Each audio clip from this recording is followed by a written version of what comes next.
नमस्कार मित्रांनो, मी बी पाटील, तंत्रज्ञ शिक्षक माध्यमिक TS यूट्यूब चॅनलमध्ये तुम्हा सर्वांचं मनपूर्वक स्वागत करतो. आता आपण पाहणार आहोत इयत्ता 10वी विषय इतिहास प्रकरण क्रमांक 2 इतिहास लेखन भारतीय परंपरा या दुसऱ्या पाठाविषयी माहिती.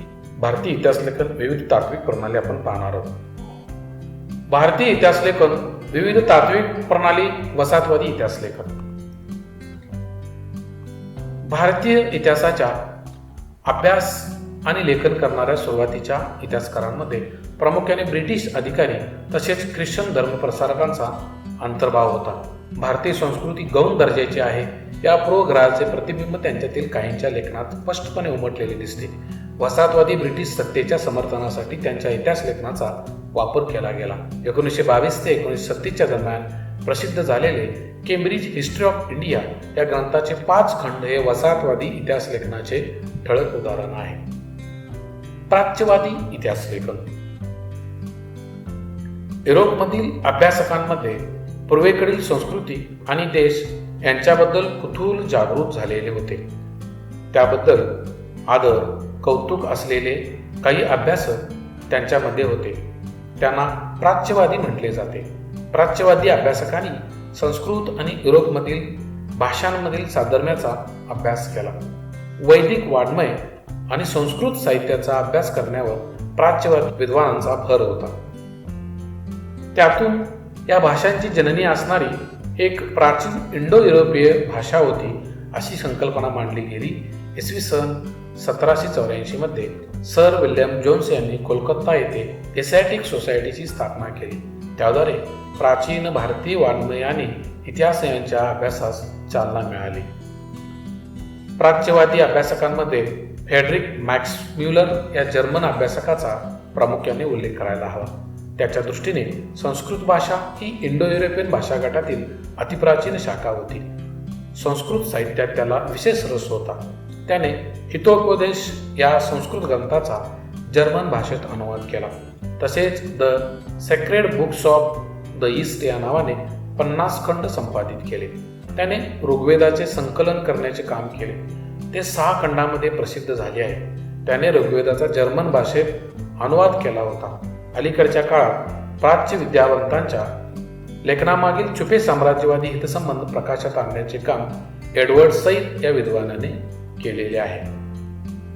राष्ट्रवादी इतिहास लेखन. 19व्या-20व्या शतकामध्ये इंग्रजी शिक्षण पद्धतीमध्ये शिकून तयार झालेल्या भारतीय इतिहासकारांच्या लेखनामध्ये भारताच्या प्राचीन वैभवाचा अभिमान आणि भारतीयांची आत्मजाणीव जागृत करण्याकडे असलेला कल दिसतो. त्यांच्या लेखनास राष्ट्रवादी इतिहास लेखन असे म्हटले जाते. महाराष्ट्रातील राष्ट्रवादी इतिहास लेखनास विष्णुशास्त्री चिपळूणकर यांच्यापासून प्रेरणा मिळाली. ब्रिटिश अधिकाऱ्यांनी लिहिलेल्या प्राचीन भारताच्या पूर्वग्रह दूषित इतिहासाला त्यांनी विरोध केला.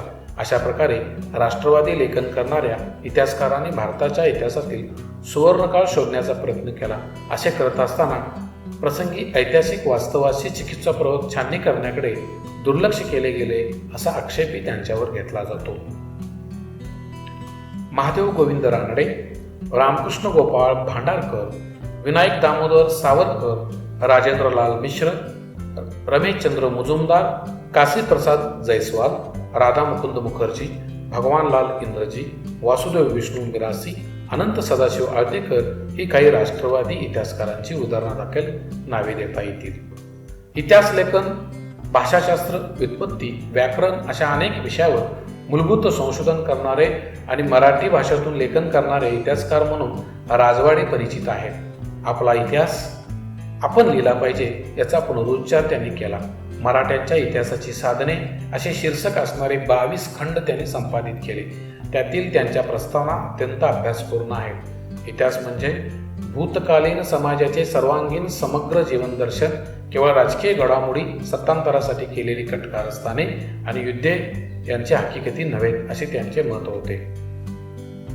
अस्सल कागदपत्रांच्याच आधारे भारतीयांनी ब्रिटिशांविरुद्ध दिलेल्या स्वातंत्र्य लढ्याला प्रेरणा देण्यासाठी राष्ट्रवादी इतिहास लेखनाचा उपयोग झाला.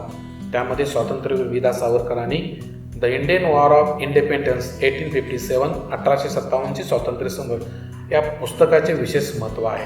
राष्ट्रवादी इतिहास लेखनाच्या प्रभावामुळे प्रादेशिक इतिहास लेखनालाही चालना मिळाली. दक्षिण भारताच्या भौगोलिक वैशिष्ट्यांकडे आणि इतिहासाकडे इतिहासकारांचे स्वतंत्रपणे लक्ष वेधले गेले. स्वातंत्र्योत्तर काळातील इतिहास लेखन. एकीकडे राजघराण्यांच्या इतिहासावर भर देणारे इतिहास लेखन केले जात असतानाच सांस्कृतिक, सामाजिक, आर्थिक इतिहासही लिहिण्यास सुरुवात झाली होती.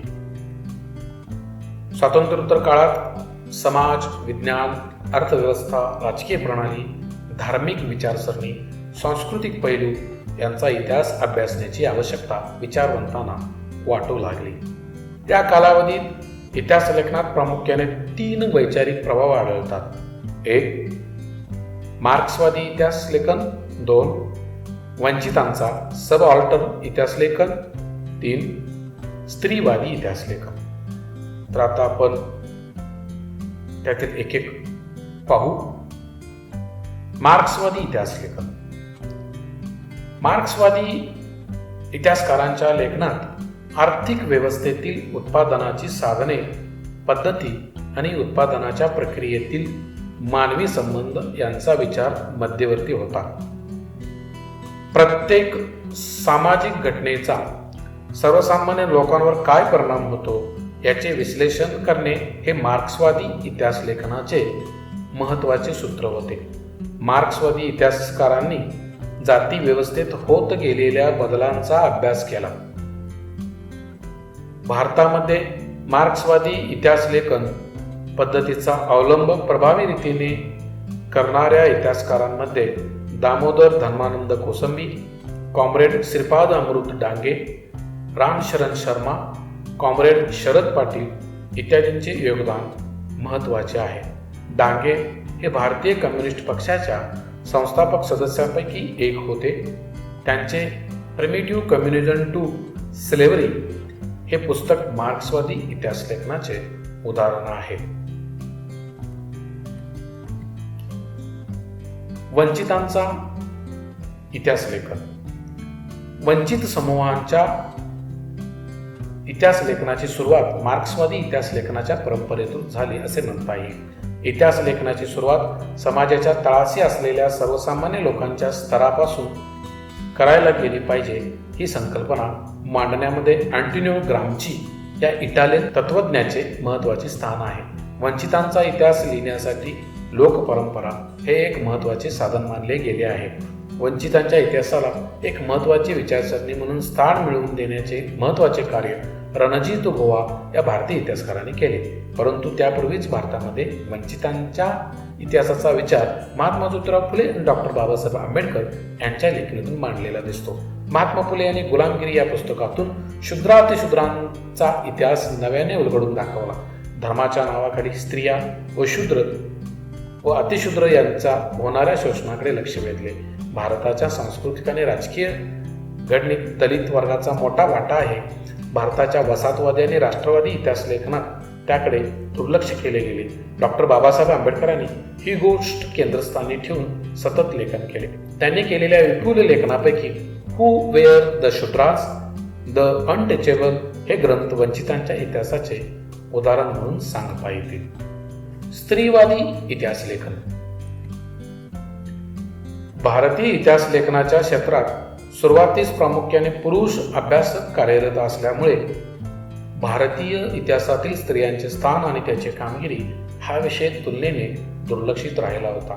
त्यावर अधिक प्रकाश टाकणे हे स्त्रीवादी इतिहासकारांपुढे पहिले आव्हान होते. तसेच स्त्रियांनी निर्मिलेले साहित्याचे संशोधन आणि संकलन करणे आवश्यक होते. इतिहासातील स्त्रियांचा स्थानाचा विचार नव्याने होणे आवश्यक होते. 19व्या शतकात स्त्रियांविषयी लेखन करणाऱ्या लेखिकांमध्ये ताराबाई शिंदे यांचे नाव अग्रणी आहे. त्यांनी पुरुष प्रधान व्यवस्था आणि जाती व्यवस्था यांना विरोध करणारे लेखन केले. सन 1882 मध्ये प्रसिद्ध झालेले स्त्री पुरुष तुलना हे त्यांचे पुस्तक भारतातील पहिले स्त्रीवादी लेखन समजले जाते. सन 1818 मध्ये पंडिता रमाबाई यांचे the high caste Hindu woman हे पुस्तक प्रसिद्ध झाले. स्वातंत्र्योत्तर काळात झालेले लेखन स्त्रियांना घरी आणि कामाच्या ठिकाणी मिळणारी वागणूक, त्यांचा राजकीय समतेचा हक्क यासारख्या विषयावर केंद्रित झालेले दिसते. अलीकडच्या काळात प्रसिद्ध झालेल्या स्त्रीवादी लेखनात मीरा कोसंबी यांच्या crossing thresholds feminist ages in social history या पुस्तकाचा उल्लेख करता येईल. त्यात महाराष्ट्रातील पंडिता रमाबाई, भारतातील पहिल्या कार्यरत स्त्री डॉक्टर रखमाबाई यासारख्या स्त्रियांच्या जीवनावरील निबंध आहेत. महाराष्ट्रामध्ये दलित स्त्रियांच्या दृष्टिकोनातून सामाजिक वर्ग, जात इत्यादी बाबींच्या संदर्भात लेखन केले गेले. त्यामध्ये शर्मिला रेगे यांचे लेखन महत्त्वाचे आहे. Writing caste, writing gender, reading Dalit women's testimonies यामध्ये दलित स्त्रियांच्या आत्मचरित्रावर त्यांनी लिहिलेल्या निबंधांचे संकलन आहे. विशिष्ट विचारप्रणालीचा आश्रय न घेता इतिहास लिहिणाऱ्यांमध्ये सर यदुनाथ सरकार, सुरेंद्रनाथ सेन, रियासतकार गो. स. सरदेसाई, त्र्यंबक शंकर शेजवलकर यांचा उल्लेख करावा लागतो. ताराबाई शिंदे, अलीकडच्या काळात यदी फडके, रामचंद्र गुहा इत्यादी संशोधकांनी आधुनिक इतिहास लेखनात महत्त्वाची कामगिरी बजावली आहे. भारतीय इतिहास लेखनावर भारतात उदयाला आलेल्या सामाजिक आणि राजकीय चळवळीचा प्रभाव होता.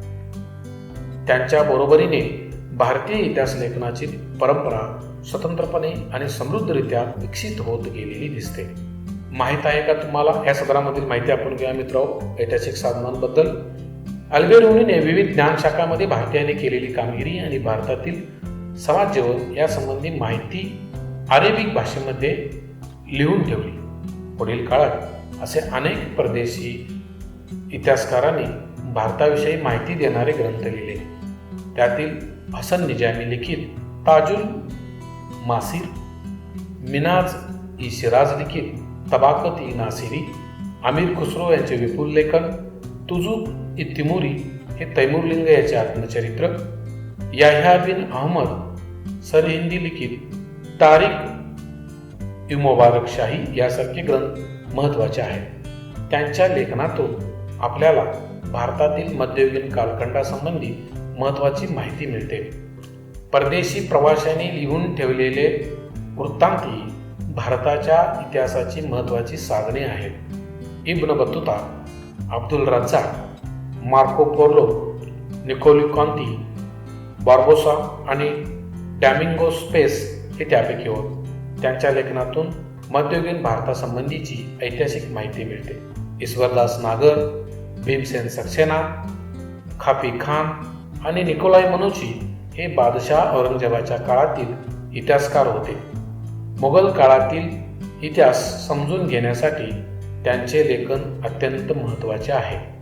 तर धन्यवाद मित्रांनो. या पाठामध्ये आम्ही प्राचीन भारतातील इतिहास लेखन, मध्ययुगीन भारतातील इतिहास लेखन, आधुनिक भारतातील इतिहास लेखन आणि सध्याच्या काळातील इतिहास लेखन आपण पाहिलेलं आहे. या तिन्ही काळातील इतिहास लेखन या पाठाच्या माध्यमातून समजून घेतले. हा व्हिडिओ पाहिल्याबद्दल आपल्याला धन्यवाद मित्रांनो.